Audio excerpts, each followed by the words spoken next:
Oke, seterusnya kami akan teruskan dengan penjemputan.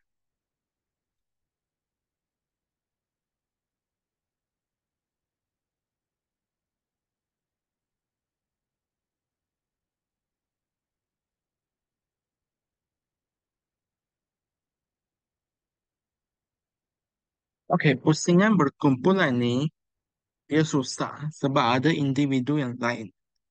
Oke, individu yang lain.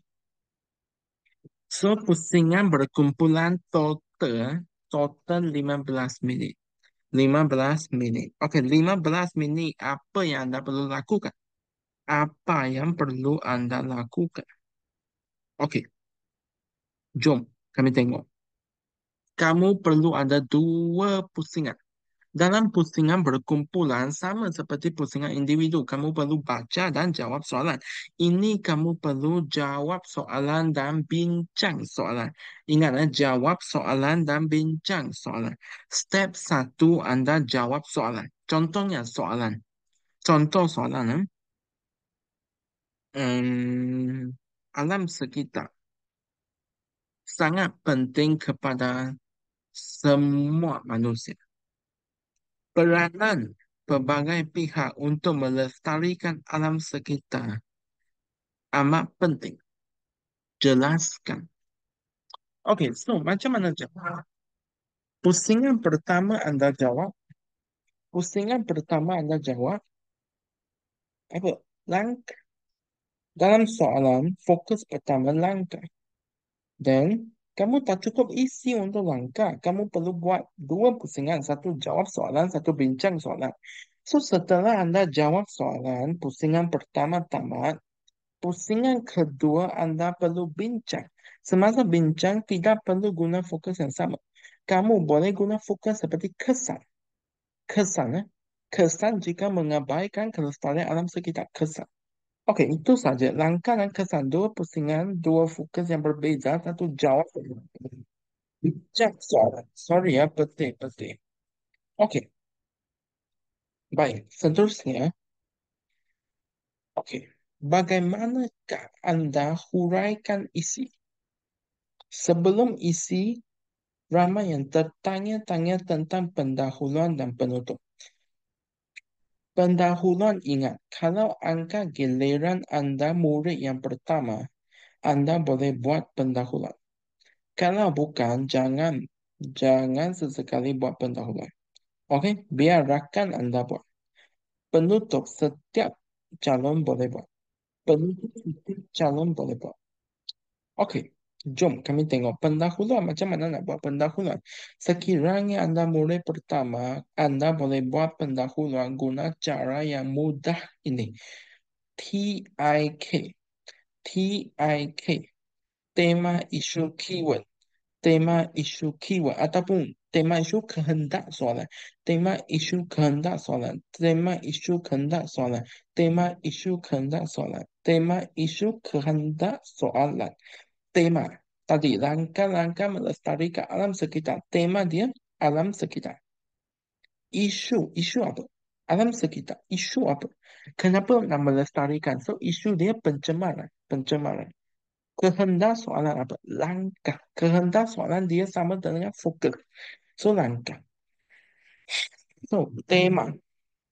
Okey, tema alam sekitar. So, kamu ceritakan alam sekitar.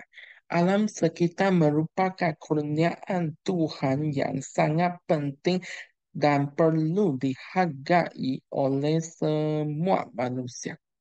Okey? So, center ayat pertama, tema. Ayat kedua, isu. Ceritakan tentang pencemaran. Dan kamu cakap, sayang 1000 kali sayang. Means unfortunately ya. Sayang 1000 kali sayang. Manusia kurang menghargai alam sekitar. Dan alam sekitar semakin dicemari. Semakin dicemari. So, Anda boleh cakap, sayang 1000 kali sayang. Okey, ini saya guna ayat yang high standard sikit. Sayang 1000 kali sayang gara-gara tangan manusia yang tidak bertanggungjawab alam sekitar semakin hari semakin tercemar. Okey, maksudnya akibat manusia berbuat aktiviti-aktiviti seperti pembalakan haram atau apa telah mencemari alam sekitar. So, itu maksud dia untuk ayat kedua.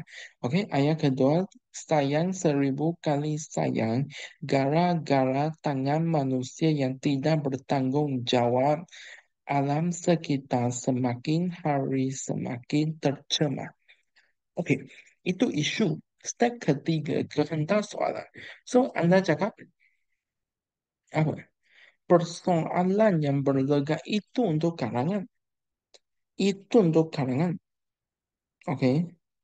Sekarang saya ajar Anda satu perkataan. Maud. Maud. Ingat. Maud. Maud. Maud bermaksud tajuk. So Anda cakap, maudhu perbincangan kumpulan saya pada hari ini ialah. Ingat, maudhu perbincangan kumpulan kami pada hari ini ialah langkah-langkah untuk melestarikan alam sekitar. Settle pendahuluan. Tema, isu, kehendak, soalan. Tema, isu, kehendak, soalan. Selepas pendahuluan, Anda masuk isi. Isi, macam mana nak jawab isi? Huraian yang matang dan menarik. Huraian yang matang dan menarik. Okey, beberapa step untuk startkan isi Anda. Jom kami tengok isi. So, isi utama. Bukan start dengan penanda wacana, kemudian isi utama, kemudian huraian. Why you say so? Kenapa Anda berkata sedemikian? Mengapa? Then, contoh.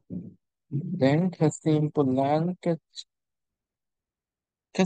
kecil ini penting. Perlu ada dan penanda wacana pun penting. Okey, ini 5 step. Penanda wacana, isi utama, huraian, mengapa, contoh dan kesimpulan kecil. Okey, so penanda wacana, jika Anda guna selain itu tambahan pula boring, membosankan. Sebab semua orang guna. Okey, semua orang guna. So, Anda guna penanda wacana yang special sikit. Contohnya, bukannya bersulukan batang pisang, bersulukan bulan matahari bahawa. Ataupun murai berkicau hari siang, ataupun memasang pelita tengah hari, ataupun bergelanggang mata orang banyak bahawa, ataupun tak sungguh tak melata, tak tumbuh tak melata, tak sungguh orang tak kata bahawa, ataupun siang bagai hari, terang bagai matahari. Dan selanjutnya, okay, bayangkan jelas, bayangkan terang. Means Anda cakap ini adalah fakta yang tidak boleh dinafikan. Itu saja maksud dia. So, penanda wacana sebegini akan meningkatkan standard pertuturan Anda. So, seterusnya, nyatakan isi. Nyatakan isi. Isi ini terus kepada isi. Contohnya langkah-langkah melestarikan alam sekitar, kamu jangan cakap, okey, bukannya bersulukan batang pisang, bersulukan bulan matahari bahawa ibu bapa memainkan peranan yang sangat penting untuk melestarikan alam sekitar. Apa isi dia? Apa isi dia? Anda hanya ceritakan pihak ibu bapa. So, Anda perlu terus cakap isi, bukannya bersulukan batang pisang, bersulukan bulan matahari bahawa ibu bapa memainkan peranan betul yang penting untuk mendidik anak-anak mereka supaya mengamalkan konsep 3R. Okey, supaya mengamalkan konsep 3R. Itu idea utama. Kemudian huraian mengapa. Mengapa? Why? Okey, then kamu guna peribahasa. Bukankah bagaimana acuan begitulah kuingnya? Bukankah bagaimana acuan begitulah kuingnya? Ataupun anda guna peribahasa yang lain. Bukannya kemana tumpahnya kuah jika tidak ke nasi? Okey.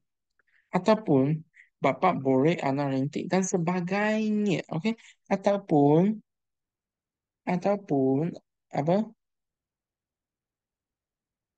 Bagaimana bunga begitulah gubahannya. Bagaimana bunga begitulah gubahannya. Empat peribahasa ini untuk tegaskan bahawa, okey, huraian why. Hal ini saya katakan demikian kerana.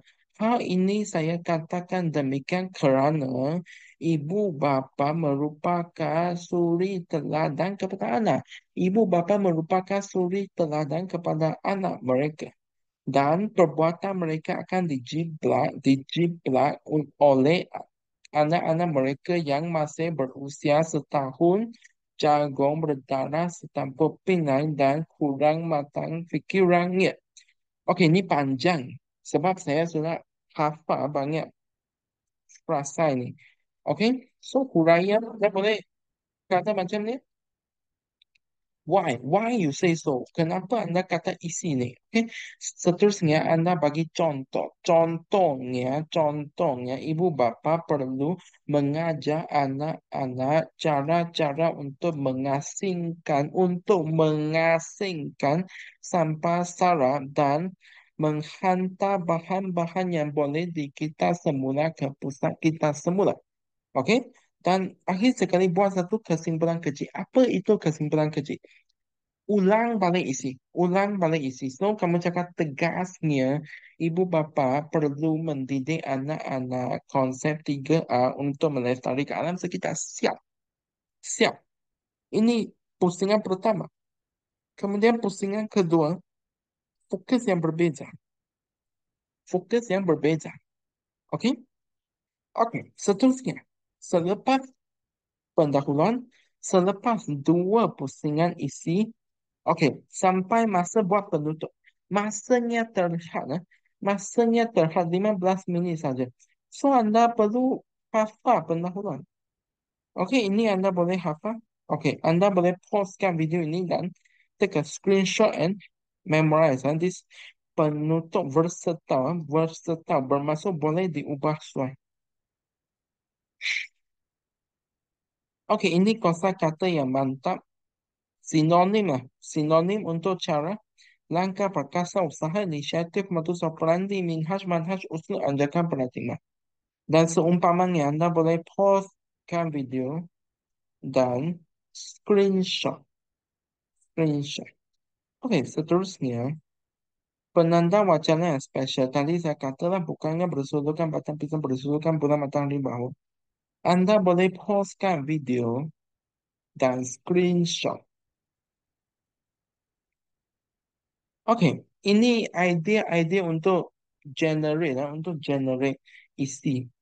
So, kalau soalan langkah, Anda boleh fikir dari segi media buat apa, masyarakat buat apa, ibu bapa buat apa, keluarga buat apa, rakan buat apa, remaja sendiri buat apa, pihak sekolah boleh buat apa, pihak swasta seperti NGO boleh buat apa, pihak kerajaan boleh melaksanakan apa, diri sendiri boleh melaksanakan apa.